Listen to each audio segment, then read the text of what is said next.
Saudara artis Ruben Onsu resmi ditetapkan sebagai tersangka kasus dugaan penipuan dan penggelapan investasi. Penetapan tersangka dilakukan penyidik Polres Metro Jakarta Selatan berdasarkan gelar perkara. Polisi menyebut perkara ini naik ke tahap penyidikan sejak 25 April 2026. Lebih dari 6 orang saksi telah diperiksa, termasuk saksi ahli. Ruben dilaporkan lantaran kesepakatan pembagian keuntungan dari dana investasi yang ditawarkan pada korban tak terpenuhi. Penyidik akan memanggil Ruben Onsu untuk menjalani pemeriksaan sebagai tersangka.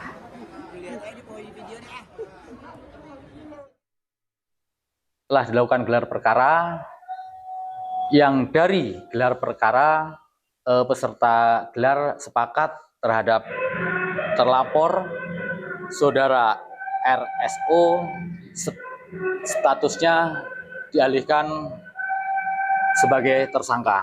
Terlapor ini mempunyai usaha, kemudian menawarkan kepada si korban untuk menginvestasikan dananya. Tiba waktu kesepakatan, ternyata si keuntungan belum didapatkan dan modal pun juga belum dikembalikan.